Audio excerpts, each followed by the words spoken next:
Hello दोस्तों, कैसे हो आप। मैं सुधीर स्वागत करता हूं आपका आपके यूट्यूब चैनल मैथी जी है पर। तो दोस्तों, आशा करता हूं कि आप सभी अच्छे होंगे। दोस्तों, यदि अभी तक आपने अपने इस चैनल को सब्सक्राइब नहीं किया है तो कृपया सब्सक्राइब कीजिए और साथ में बेल आइकन को दबा दें ताकि हमारे द्वारा बनाई जाने वाली हर वीडियो आप तक सबसे पहले पहुंच सके। दोस्तों, हमने आपको सवाल नंबर 100 तक करा दिए थे। देखते हैं सवाल नंबर 101। दोस्तों, इसमें कहा है एक संख्या को क्रम से 9, 11, 13 से विभक्त करने पर 8, 9, 8 शेष बचता है। यदि विभाजकों के क्रम को उलट दिया जाए तो शेष क्या बचेगा। तो दोस्तों, आप ऐसा सवाल देखते ही एक टेबल बना ले।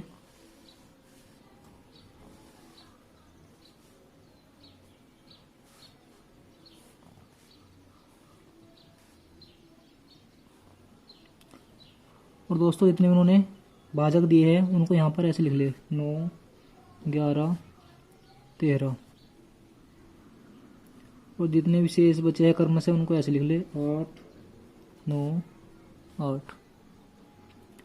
और यहाँ पर लिख देता है A, B, C और यहाँ पे आएगा 1। तो दोस्तों, इसमें क्या हो रहा है कि यदि हम A को 9 से भाग देंगे तो हमारा जो भागफल आएगा वो आएगा B और शेषफल आएगा 8। ऐसे ही अगर इस भागफल को 11 से भाग दे तो भागफल हमारा आएगा C और शेष बचेगा 9। ऐसे ही अगर इस भागफल को 13 से भाग देंगे तो भागफल आएगा हमारा 1 और शेष बचेगा 8। तो दोस्तों, इससे हमारा A निकल जाएगा। तो करते हैं इसको सोल्व। आपको पता है भाज्य बराबर भाजक गुना भागफल प्लस शेषफल। दोस्तों, भाज्य ज्ञात करने के लिए हमें बराबर भाजक हमारा 13 है गुना भागफल 1 है और प्लस शेषफल 8 है। दोस्तों, भाज्य को हम रख लेंगे C से, बराबर 13 कम 13 और 8 21। तो दोस्तों, B को ज्ञात करते हैं। B बराबर 11 गुना C का मान रख देते हैं 21 प्लस 9 बराबर, इसको करते हैं गुना 11 एकम 11 का 1 का हासिल लगा 1, 11 दूनी 22 और 1 23 प्लस 9, ये हो जाएगा 240। करते हैं A को ज्ञात। A बराबर 9 गुना B हमारा आ गया 240 प्लस 8 बराबर 9 0 0 9 4 36 का 6 का हासिल लगे 3, 9 दूनी 18 3 21 प्लस 8 बराबर 2168। तो दोस्तों, एक टेबल और ऐसी बना लेंगे। बनाते हैं एक और टेबल।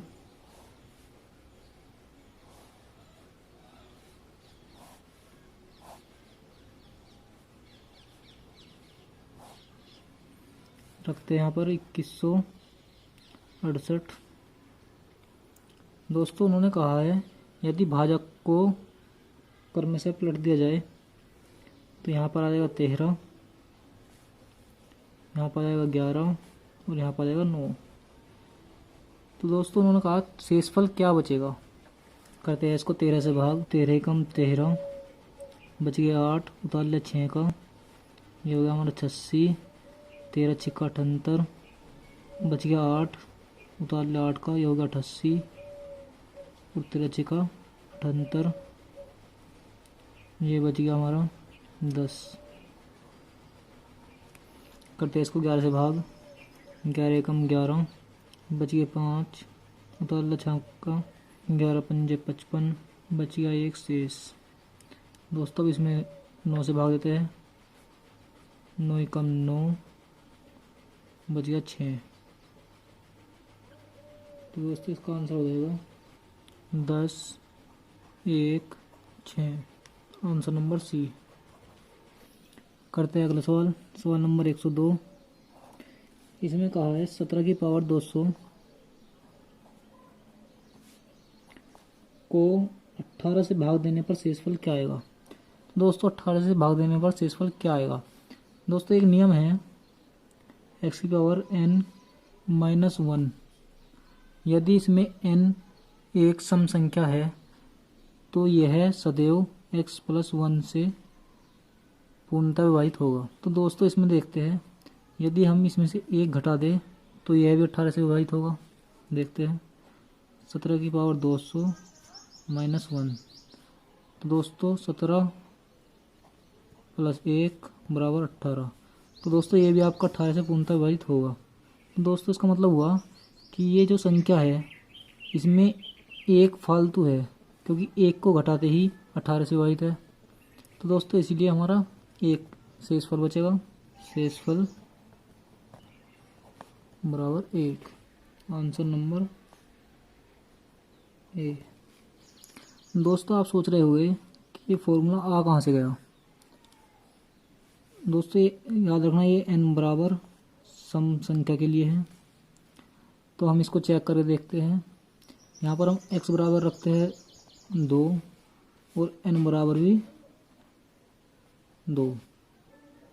तो देखते हैं ये हो जाएगा हमारा 2 की पावर 2 माइनस 1 बराबर 4 माइनस 1 यानी 3। दोस्तों यहाँ पर भी x का मान 2 रखते हैं तो ये हो जाएगा 2 प्लस 3, जो कि इसको पूर्णतः विभाजित करता है। या इसमें हम रख लेते हैं n बराबर 4। तो ये हो जाएगा हमारा 2 दूनी 4 दूनी 8 दूनी 16 माइनस 1। दोस्तों 15 हो जाएगा ये, जो कि 3 से पूर्णतः विभाजित है। तो दोस्तों ये यहाँ से फॉर्मूला बना है। आशा करता हूँ कि आपकी अच्छी तरह समझ में आ गया होगा। दोस्तों इसी प्रकार एक फॉर्मूला है n बराबर विषम के लिए। दोस्तों ये फॉर्मूला है x की पावर n प्लस 1 सदैव x प्लस 1 से पूर्णतः विभाजित होगा। तो दोस्तों इसी फॉर्मूले पर अगला सवाल दिया है इन्होंने 25 की पावर 25 को 26 से भाग देने पर क्या शेष बचेगा। तो दोस्तों इसमें लगाते हैं फॉर्मूला। तो दोस्तों यदि हम इसमें एक जोड़ देते हैं 25 की पावर 25 प्लस 1, तो ये हमारा 25 प्लस 1 26 से पूर्णतः विभाजित है। तो इसका मतलब ये हुआ कि यदि हम इसमें एक ना जोड़ते तो हमारा 25 शेष आता। तो दोस्तों यही इसका आंसर होगा, आंसर नंबर डी। ये आपका सवाल नंबर 103 था। देखते हैं दोस्तों सवाल नंबर 104। दोस्तों बहुत ही बेसिक सा सवाल है। किसी संख्या n को 4 से भाग देने पर शेषफल 3 प्राप्त होता है। संख्या 2n को 4 से भाग देने पर शेषफल कितना होगा। तो दोस्तों इसमें n बराबर कोई ऐसी संख्या ले लेंगे जिसको 4 से भाग देने पर 3 शेष बचता हो। तो n बराबर हमने ले लिया 7। इसको हम यदि भाग देंगे 4 से तो 4 एकम 4 3 शेष बचा। दोस्तों उसने कहा है कि 2n को 4 से भाग देने पर क्या शेष बचेगा। तो दोस्तों इसमें 2 से गुना कर देते हैं। ये 2n बराबर आ जाएगा हमारा 14। करते हैं 14 को 4 से भाग, 4 तिया 12 शेष बचा 2। तो दोस्तों 2 हमारा आंसर हो जाएगा, आंसर नंबर बी। करते हैं दोस्तों सवाल नंबर 105। तो दोस्तों इसमें कहा है निम्नलिखित में से कौन सी संख्या किसी प्राकृत संख्या का वर्ग नहीं हो सकती। तो दोस्तों इसके लिए देखते हैं 1 का वर्ग बराबर 1, 2 का वर्ग बराबर 4, 3 का वर्ग बराबर 9, 4 का वर्ग बराबर 16, 5 का वर्ग बराबर 25, 6 का वर्ग बराबर 36, 7 का वर्ग बराबर 49, 8 का वर्ग बराबर 64, 9 का वर्ग बराबर 81 और 10 का वर्ग बराबर 100। तो दोस्तों आप इसमें देख रहे होंगे कि यदि किसी संख्या का इकाई अंक 2 हो तो वह संख्या किसी संख्या का वर्ग नहीं हो सकती, और यदि 3 हो तो भी नहीं हो सकती, और यदि 7 हो तो भी नहीं हो सकती, और यदि उसके अंत में केवल एक जीरो हो तो भी वह किसी संख्या का वर्ग नहीं हो सकती। क्योंकि दोस्तों ना ही तो किसी के अंत में यहाँ पर 2 है, और ना ही किसी के अंत में 3 है, और ना ही किसी के अंत में 7 है। इसी प्रकार किसी के अंत में सिंगल जीरो भी नहीं है। तो इससे हमें पता चलता है यदि किसी संख्या के अंत में इनमें से कोई डिजिट आता है तो वह संख्या किसी भी संख्या का वर्ग नहीं हो सकती। तो दोस्तों इनमें चेक करते हैं। तो इनमें आपका आंसर हो जाएगा आंसर नंबर डी, क्योंकि डी जो संख्या है वो है 1,43,642। दोस्तों इसमें इकाई का अंक जो है 2 है, और ये हमारे रूल को फॉलो करता है, तो इसलिए ये संख्या किसी भी संख्या का वर्ग नहीं हो सकती। दोस्तों इसमें एक संख्या 8 है। दोस्तों देखते हैं सवाल नंबर 106। इसमें कहा है निम्नलिखित से कौन सी संख्या किसी प्राकृत संख्या का वर्ग नहीं हो सकती। तो दोस्तों ये भी सेम सवाल नंबर 105 की तरह ही है। इसमें चेक कर लेते हैं। इसमें आपका आंसर आएगा आंसर नंबर सी, क्योंकि इसमें संख्या दी है 42,437, और हमें पता है जिसके अंत में 7 आ जाए वो संख्या किसी भी संख्या का पूर्ण वर्ग नहीं हो सकती। करते हैं दोस्तों सवाल नंबर 107। इसमें कहा है 6, 7, 3, 5 और *1 में स्टार का अल्पतमान क्या होगा जिससे प्राप्त संख्या 9 से पूर्णतः विभाजित हो। तो दोस्तों हमने आपको क्लास 1 में विभाज्यता के नियम सिखाए थे। उसमें बताया था कि यदि किसी संख्या के अंकों का योग 9 से विभाजित है तो वह संख्या भी 9 से विभाजित होगी। तो दोस्तों इसमें देखते हैं 1, 5, 6, 3, 9, 7, 16 और 6, 22 प्लस स्टार। तो दोस्तों स्टार का ऐसा मान जिससे 22 में जोड़ने पर संख्या 9 से विभाजित हो जाए। तो दोस्तों ऐसा हमारा मान केवल 5 है। 22 में 5 को जोड़ गए, ये हमारा हो जाएगा 27। तो दोस्तों 5 हमारा आंसर होगा आंसर नंबर सी। अगला सवाल सवाल नंबर 108। किसी 2 अंक के संख्या को 2 बार साथ साथ लिखकर एक 4 अंक की संख्या बनाई जाती है, जैसे 15, 15, 37, 37 आदि। इस रूप की कोई संख्या निम्न में से किस संख्या से पूर्णतः विभक्त होगी। तो दोस्तों इसके लिए हम देखते हैं, मानो वह संख्या x y है। दोस्तों इसमें प्रश्न के अनुसार 2 अंकों की संख्या 2 बार लिख दी। अब इसमें देखते हैं y plus 10x plus 100y plus 1000x। दोस्तों आप सोच रहे होंगे कि इसको ऐसे क्यों लिख दिया। तो दोस्तों ये दिखाने के लिए मैं आपको बताता हूँ। हमने एक संख्या ली है 11, इसमें इकाई का अंक माना x और दाहिने का अंक बराबर y। तो दोस्तों हम इसको इसकी तरह लिख के देखते हैं, x प्लस 10y, इनका मान रखते हैं। इकाई का अंक हो गया 1 प्लस और दाहिने का अंक हो गया 1, तो 10 गुना 1 बराबर 10 एकम 10 और 1 11। तो दोस्तों आपका फिर से 11 आ गया। तो दोस्तों यहीं से ये रूल बना है। तो करते हैं इसको। दोस्तों इन दोनों में से हमने ले लिया 100 कॉमन, तो यहाँ पर हमारा बच जाएगा 10x प्लस y प्लस यहाँ से ले लिया 1 10x प्लस वाई। तो दोस्तों 10x प्लस वाई दोनों में कॉमन आ गया, हमारे इधर बच गया 100 प्लस 1 बराबर 100x प्लस वाई गुना 101। तो दोस्तों ये हमारा आंसर होगा। इस प्रकार की कोई भी संख्या हमेशा 101 से पूर्णतः विभाजित होगी। Answer number D. करते हैं सवाल नंबर 109। इसमें कहा है यदि P तथा Q अंक निरूपित करे तो कथन 5P 9 प्लस 327 प्लस 2Q 8 बराबर 1114 में Q का संभव अधिकतम मान क्या होगा। तो दोस्तों या तो इनको ऐसे ही लिख लेते हैं या इसको थोड़ा आसान बनाने के लिए इसको इसमें से घटा देते हैं। ये हो जाएगा आपका 5P 9 प्लस 2Q 8 बराबर 1114 माइनस 327। तो दोस्तों जब इसमें से आप इसको घटाएंगे तो ये आपका आ जाएगा 787। अब इसको रख लेते हैं ऊपर नीचे 5P 9 प्लस 2Q 8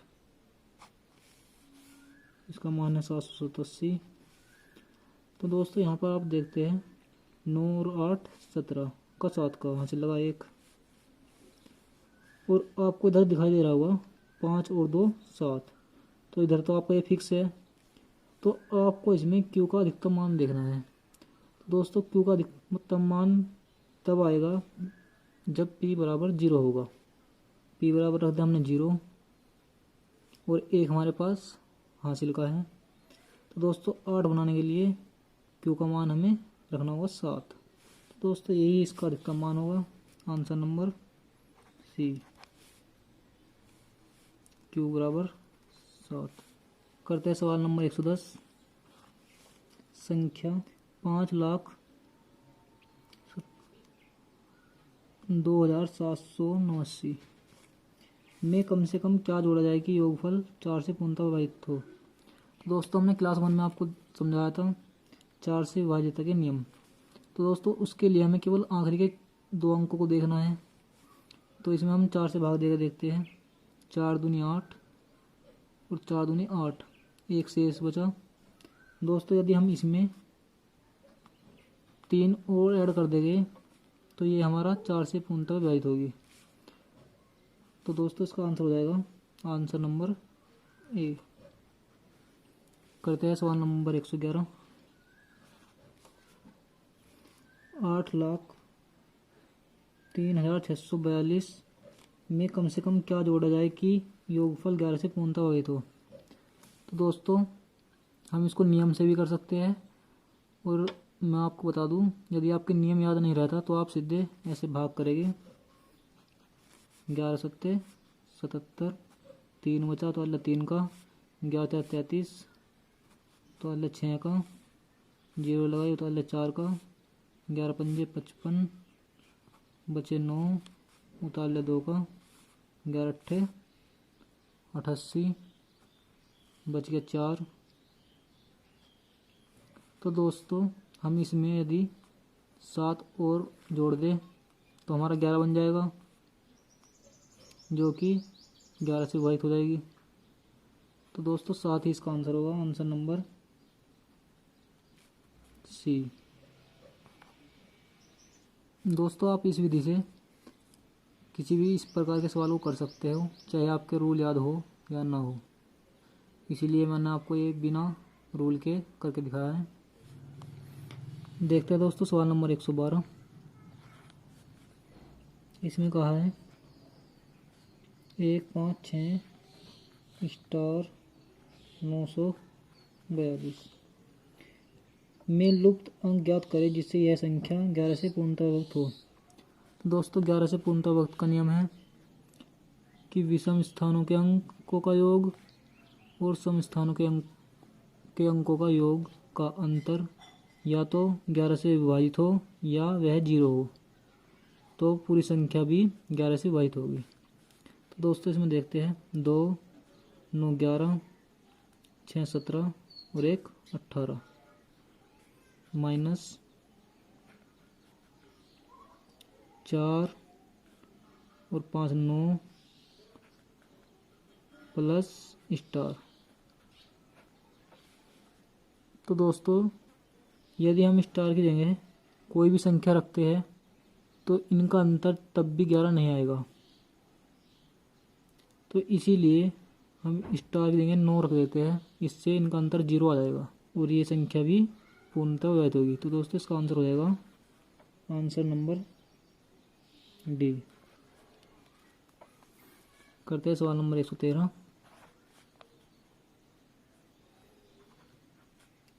इकतालीस 1,116 में कम से कम क्या जोड़ा जाए कि योगफल 8 से पूर्णतः विभाजित हो।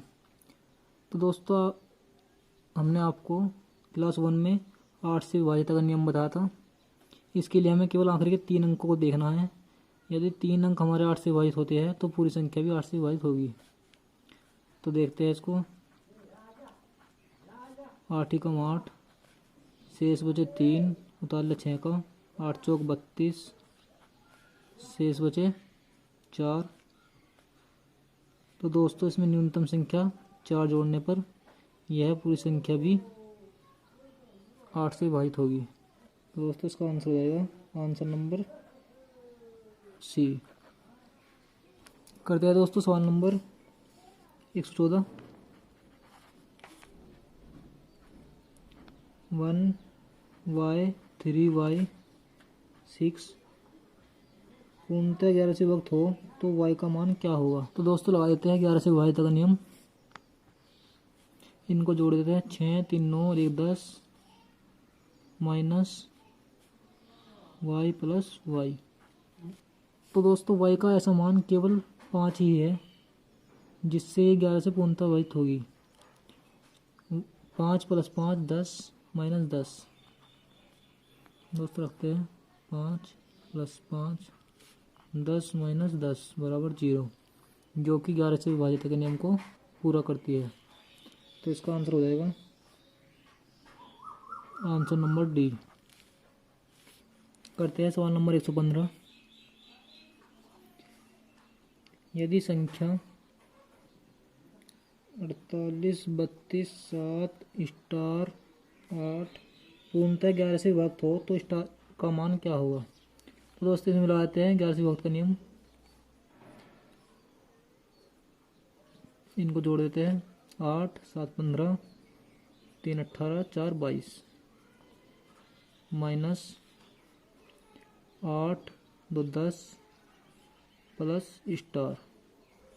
तो दोस्तों यदि हम स्टार बराबर 1 रखते हैं तो हमारा आ जाएगा 11 माइनस 11 बराबर 11, जो कि 11 से विभाजित का नियम का पालन करता है।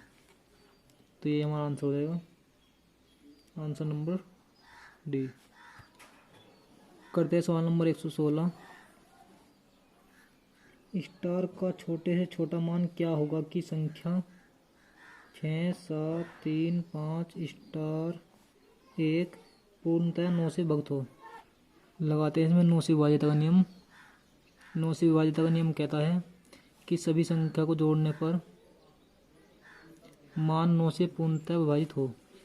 तो देखते हैं 6 7 13 3 16 5 21 और 1 22 प्लस स्टार का मान दोस्तों न्यूनतम मान 5 होगा। ये हो जाएगा आपका 22 और 5 27, जो कि 9 से पूर्णतः विभाजित है। तो इसका आंसर हो जाएगा आंसर नंबर बी। करते हैं सवाल नंबर 117। 117 भी ऐसे ही है। यदि 6 7 1 स्टार 4 8 3 पूर्णतः 9 से विभक्त हो तो स्टार के स्थान पर कौन सा अंक होगा। तो दोस्तों इसमें लगाते हैं नियम।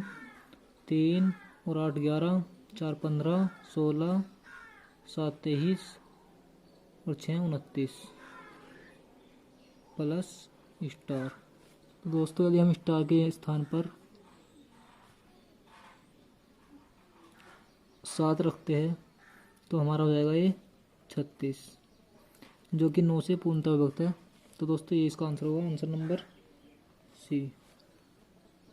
करते हैं सवाल नंबर 118। इसमें कहा है यदि 1 5 7 स्टार 2 3 4 पूर्णतः 3 से विभक्त हो तो स्टार के स्थान पर कौन सा अंक होगा। तो दोस्तों इसका नियम भी 9 की तरह ही है। इन संख्या को जोड़ लेते हैं। 4 3 7 2 9 7 16 5 21 और 1 22 प्लस स्टार। दोस्तों यदि हम स्टार बराबर 2 रख दे तो ये हो जाएगा हमारा 22 प्लस 2 बराबर 24, जो कि 3 से पूर्णतः विभाजित है। तो दोस्तों 2 इसका आंसर हो जाएगा, आंसर नंबर सी। करते हैं सवाल नंबर 119।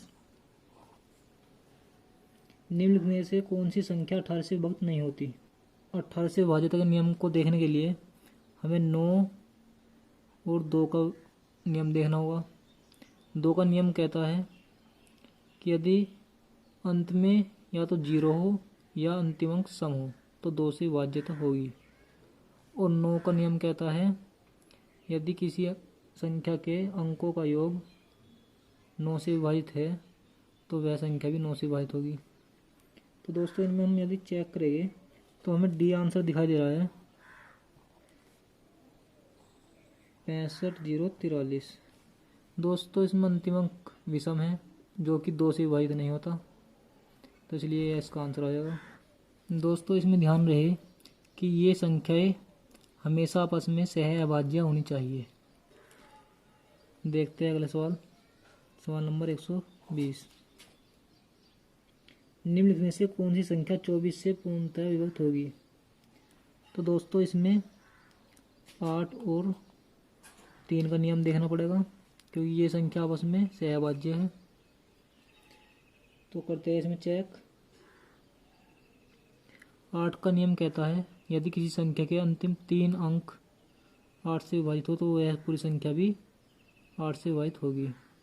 और 3 का नियम कहता है यदि किसी संख्या के अंकों का योग 3 से विभाजित हो तो वह संख्या भी 3 से विभाजित होगी। तो दोस्तों चेक करते हैं इनको। दोस्तों इसका आंसर हो जाएगा, आंसर नंबर डी।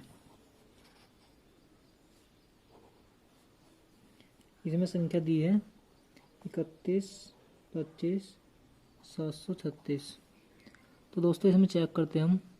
3 1 4 2 6 5 11 7 18 3 21 और 6 27, जो कि 3 से पूर्णतः विभाजित है। और अब अंतिम 3 अंकों को चेक करते हैं। 8 9 72 8 2 16। तो दोस्तों ये हमारा आंसर हो जाएगा। करते हैं सवाल नंबर 121। किसी संख्या को 7 से गुना करने पर गुणनफल का प्रत्येक अंक 3 प्राप्त होता है, ऐसी सबसे छोटी संख्या क्या है। तो दोस्तों इन्होंने कहा है कि प्रत्येक अंक 3 प्राप्त होता है और हमें पता है यदि किसी संख्या को केवल एक अंक वाली संख्या से गुना करते हैं तो वह संख्या हमेशा कम से कम एक अंक बढ़ जाएगी। तो देखते हैं इसको। 3 3 3 3 6 बार लिख लेते हैं और इसको 7 से भाग देते हैं। 7 चौक 28, 5 बच के उताले 3 का 77 49, 4 बच गए उताले 3 का 7 6 42, 1 बच गया उताले 3 का 7 कम 7, 6 बच गए उताले 3 का 7 9 63। तो दोस्तों 47,619 ऐसी संख्या होगी जिसको 7 से गुना करने पर प्रत्येक अंक 3 3 3 होगा।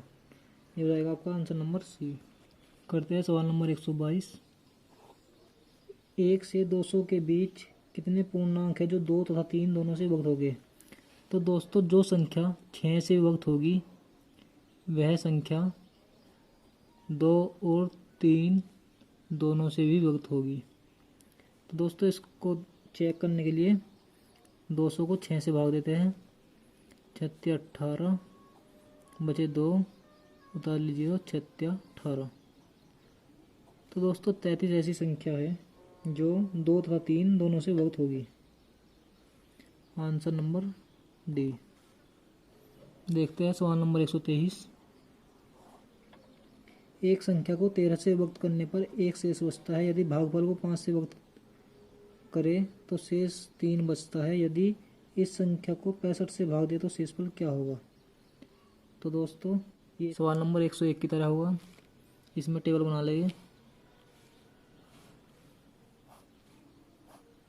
इन्होंने दिया है 13 से विभाजित करने पर शेषफल 1 बचता है और माना भागफल b, और भागफल को 5 से भाग देने पर शेषफल 3 बचता है। तो दोस्तों इसमें a का मान निकाल लेते हैं। 5 एकम 5 और 3 8, b बराबर 8। अब a का मान निकालते हैं। a बराबर 13 गुना b प्लस 1। 13 अट्ठे 104 और 1 105। तो दोस्तों 105 को 65 से विभाजित कर देखते हैं। 65 एकम 65, शेष बच गया 40। तो दोस्तों यही हमारा आंसर होगा। Answer number D. करते हैं सवाल नंबर 124।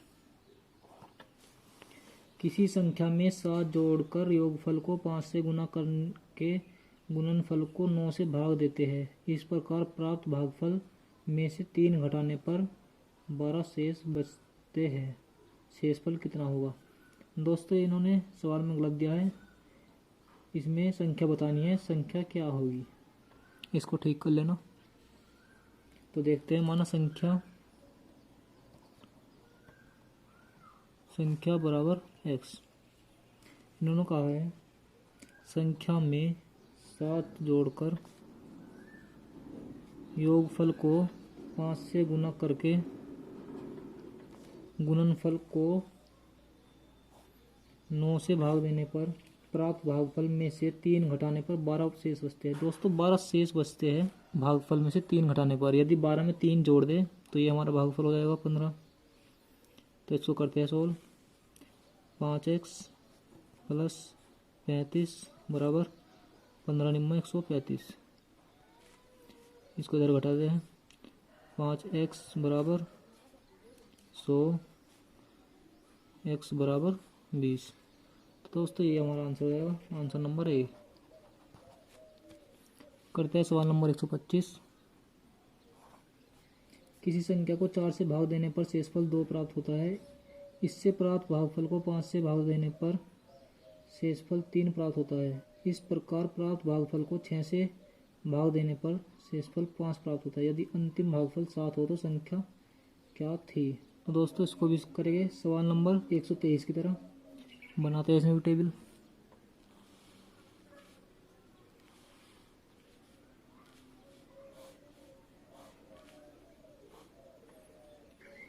चार से भाग देने पर शेष 2 बचता है। 5 से भाग देने पर 3 शेष बचता है और 6 से भाग देने पर 5 शेष बचता है और अंतिम भागफल दिया है 7। दोस्तों यहाँ पर रख देंगे ए बी सी। और याद रहे हमेशा इसमें हमें ए का मान ज्ञात करना है, क्योंकि ए ही वो संख्या थी जो शुरू में स्टार्ट हुई थी। तो निकालते हैं इसका मान। 6 सत्ते 42 और 5 47।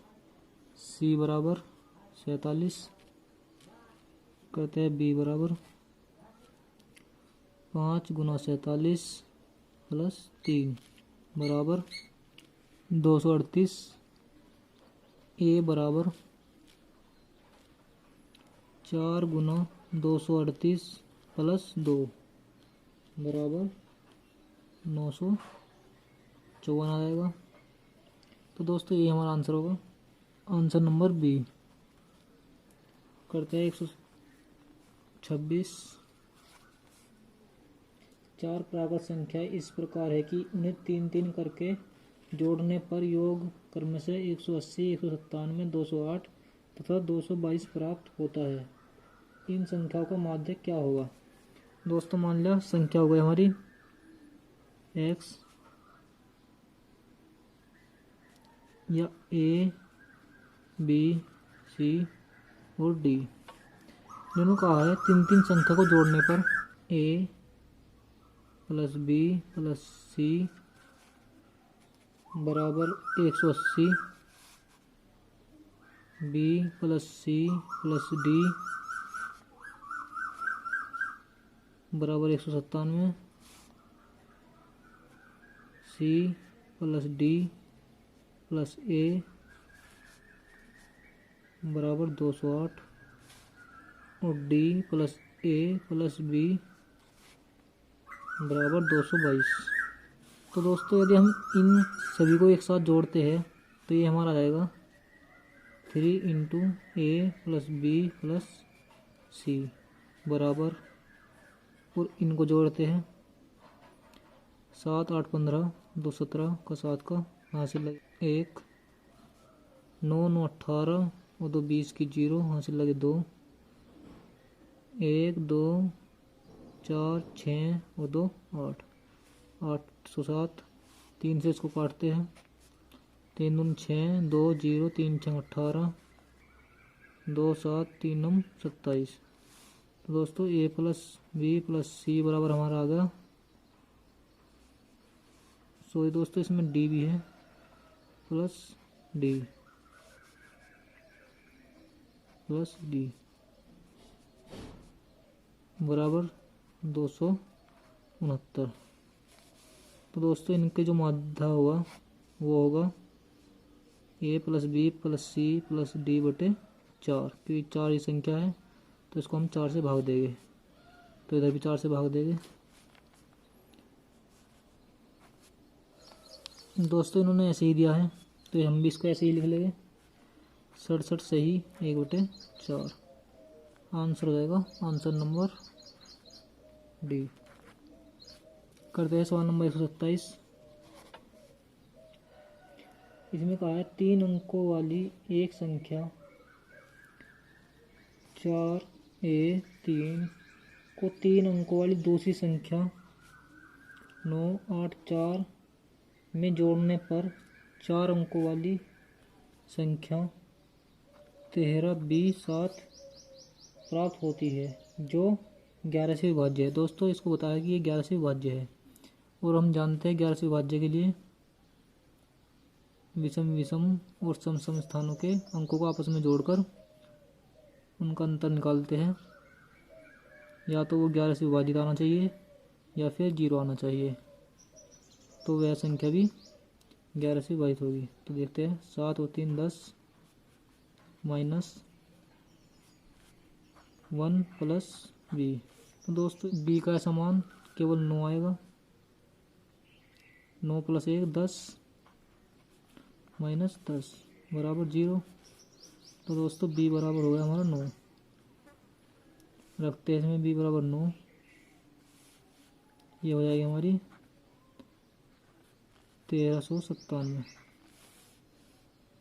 अब इनको जोड़ते हैं 4a3 प्लस 984 और हमारा आ जाएगा 1397।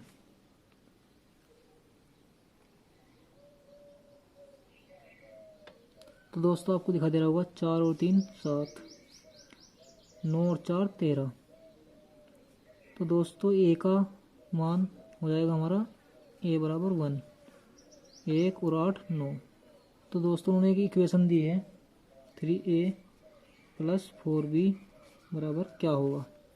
तो दोस्तों इसमें ए का और बी का मान रखते हैं, ये हो जाएगा हमारा 3 गुना 1 प्लस 4 गुना 9